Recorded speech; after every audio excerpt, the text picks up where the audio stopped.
Thanks for joining us back in the Nearby Veggies garden, which is truly nearby now.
It's been a little while since you've seen me in the garden planting anything.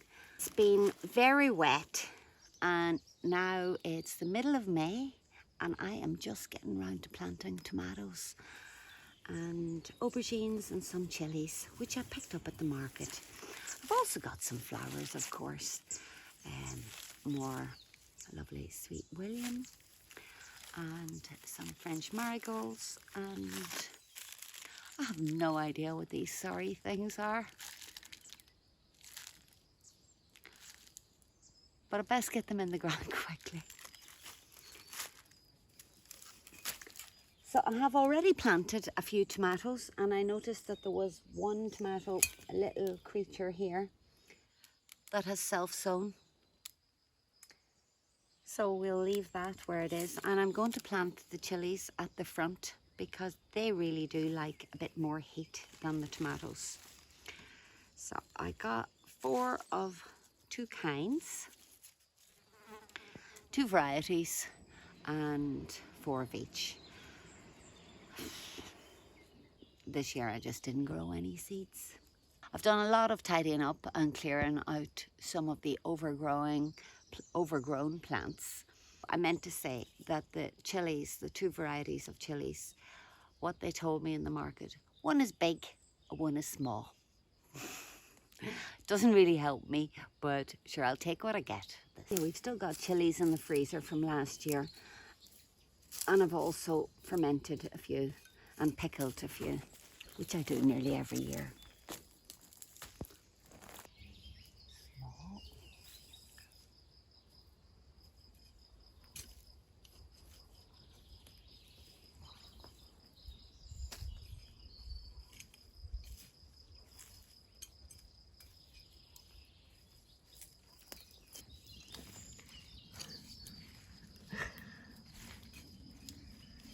Hello. The cat absolutely loves it here. We haven't really done many videos with the cat in it because the cat's not really interested in us. But here, he just is as happy as can be. As long as he doesn't dig my plants up, I'll be happy. But he's never ever followed me around before. Quite a surprise. Yeah, lovely. Well, off you go again. Well, you might be slightly horrified when I tell you, well, I love growing chard. Several reasons. I planted it once. It grows really easily. Self-seeds if you allow it. And that is why you might be horrified, because I am going to pull this plant completely out of the ground because it's actually in the path. Now, any other year you wouldn't have seen this happen because the plant wouldn't have got so big and I would have been on top of my work in the garden here, and it would have been pulled out and given to somebody when it was a little small plant. But as I said before, things grow exceptionally fast here. Now I am going to do the unthinkable and pull this beauty out. Dan will of course get some to cook something for later.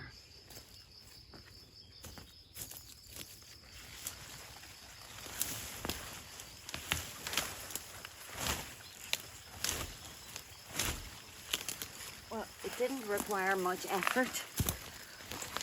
This is the root ball. It's absolutely gorgeous, glorious, sparkling pink, neon pink. But like I say, they grow everywhere and they require nothing from me. They just keep on growing. Totally delicious.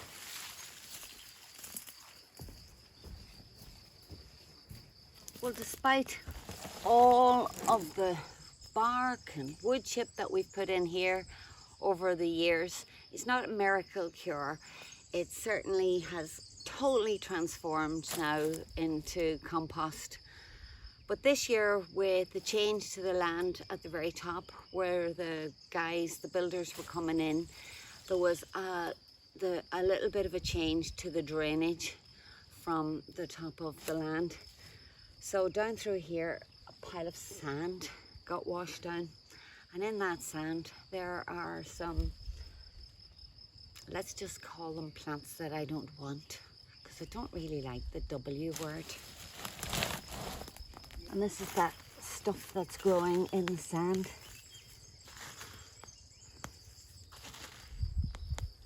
Well, now that we have the gutters in, that should change the way the water flows around the land again.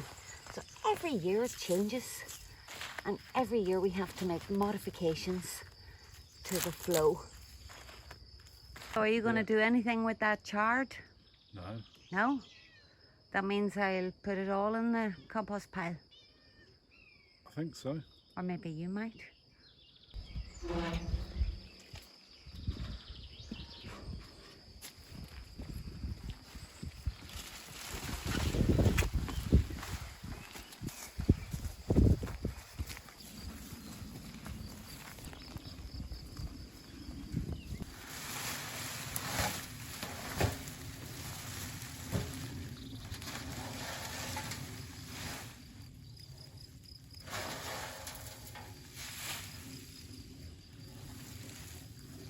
I've emptied the dregs of a couple of boxes or a couple of bags of compost that I had for the house plants, because they've been lying outside and I don't know if there's slugs or anything lurking inside them, so I didn't want to use them to repot any of the house plants which have been begging for repotting.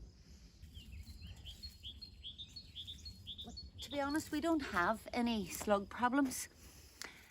I don't know why that is. My guess is because we have lots of plants and birds and predators that eat the slugs.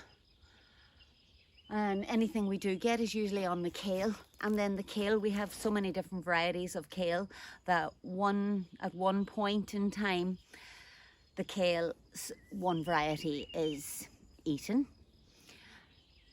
And at others, another variety is just doing its best. So it's quite surprising and very important to realize that varieties, as they say, varieties the spice of life. Not sure if you've noticed, but we've pruned the nectarine. We pruned it kind of hard. It's already fruited.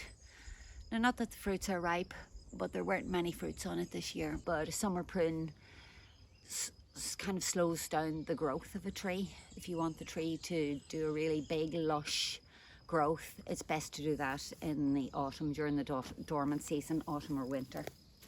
I'm just planting the last 4 tomatoes and 4 chilies into this little space. I've also got some basil.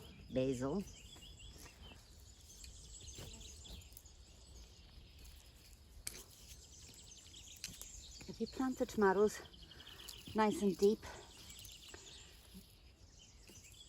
they put out roots all the way down the stem. Oh, Matt.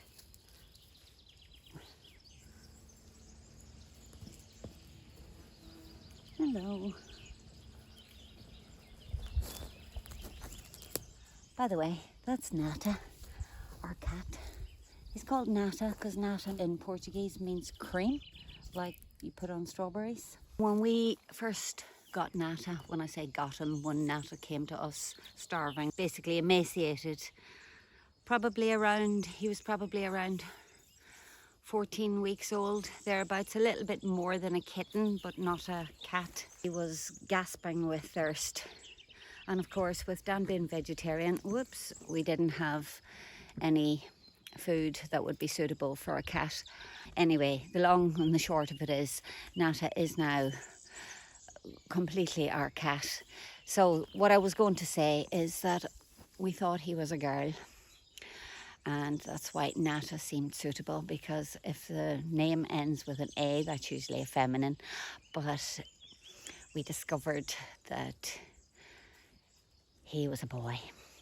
But anyway, we took him to the vet, and he no longer has his you-know-whats, and he's just the loveliest cat ever.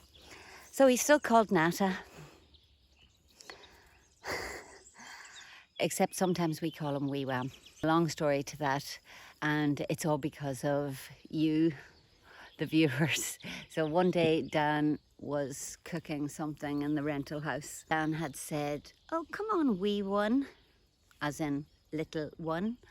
And out you go, wee one, something like that. But he says, out you go, wee one. And one of you had said, oh, how lovely it was to be introduced to Wee Wham. And we just thought that was the cutest name ever. So we call him Wee Wham and Nata.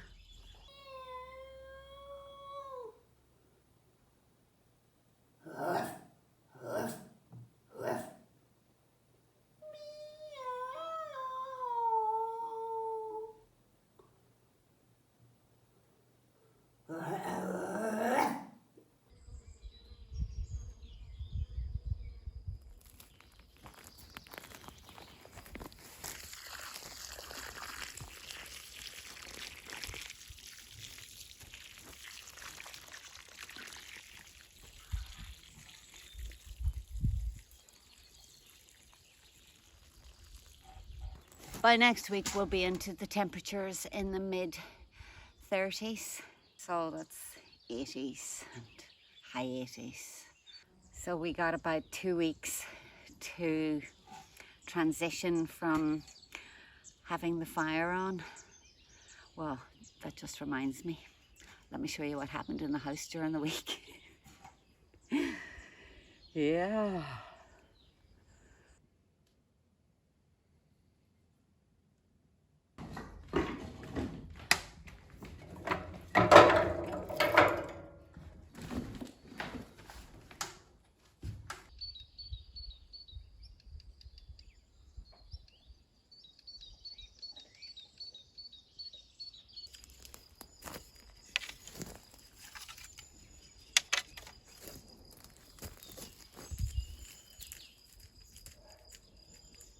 So these are some Cherokee Trail of Tears that I've saved previously.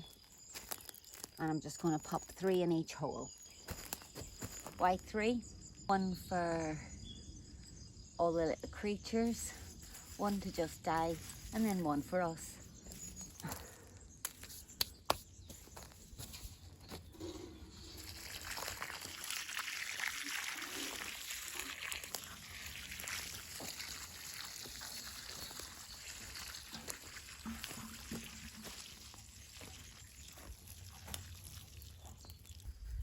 So I'm carrying this water and I can feel something scratching the inside of my leg, and I realised that I got a hole in my pocket And that bit of plastic that I put in my pocket is now down my legs. Oh, more sewing. Gosh, it's looking so much better. I'm so glad to be able to do this. An hour here, half an hour there. That's the way I really enjoy gardening. I like to be able to go out and have a wander around, just take a look at things, see what's growing, what's kind of been hidden under some other plants. Having the extra time to do that now is just lovely. Really, really lovely. So pleased we worked so hard on the garden over the last 4 years. It's truly paying dividends. If anybody's doing a house renovation, I would suggest do your garden earlier rather than later, because for those times when you really want to get your house finished and get moving in, there's no time for anything else.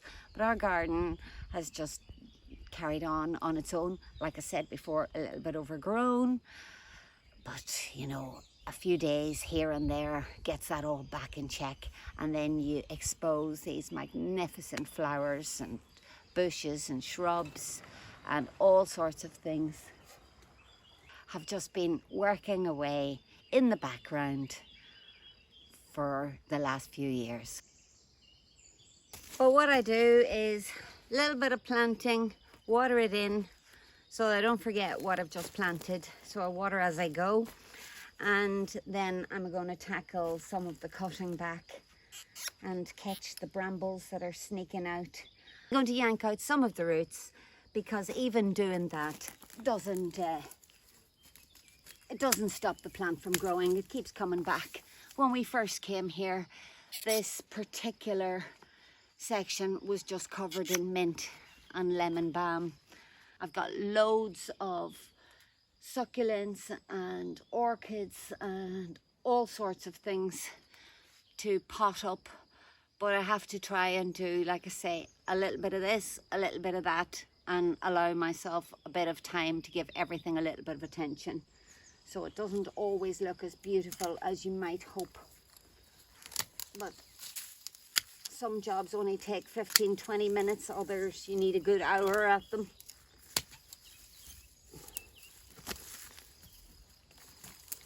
And then when I've done a little bit, well, now I go and reward myself with a cup of tea on the veranda.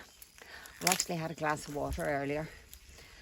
And before that, when it was lunchtime, I took the drone up and lost the drone on the roof. So I had to send Dan up on a ladder at lunchtime to collect the drone. Yes, so I'm going to go easy on using the drone today. There was a wee bit of breeze. So this is Fasciation in my Echium pininiana. I've often seen it in cactus plants.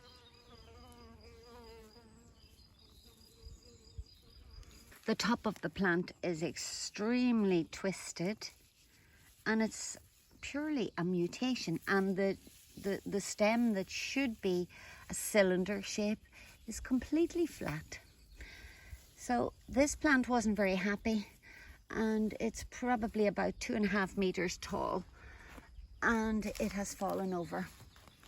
Now I've left it where it lies so that it flowers, because I have no seeds left. So you can see it's way in there somewhere. I don't know where the root is. Yes, in there. It's actually about 3 meters long, and I was hoping that it would continue to grow. And I'll show you where the fasciation starts, which is probably halfway along the plant. So it can be caused by a virus, just some sort of genetic mutation, but it's really curious to see. We have the plants, the main stem. I'm gonna move that Californian poppy out of the way. So this is a cylinder. You can see the curve of my hand going round, and just as we move along here, it starts flattening out.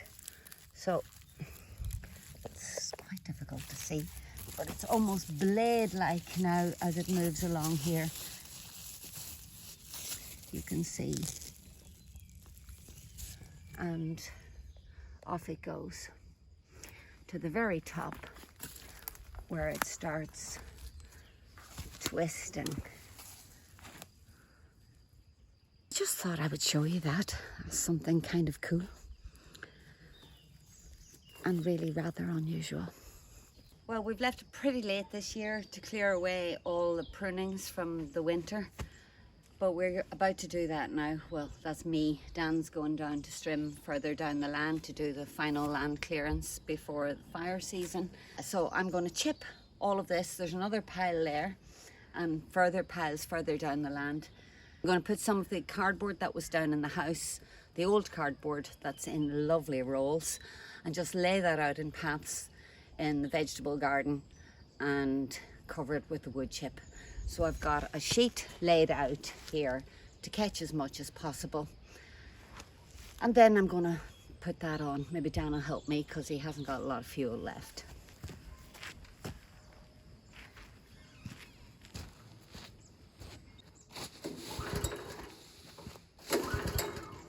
Nothing's happening.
And we'll see you next time. Bye.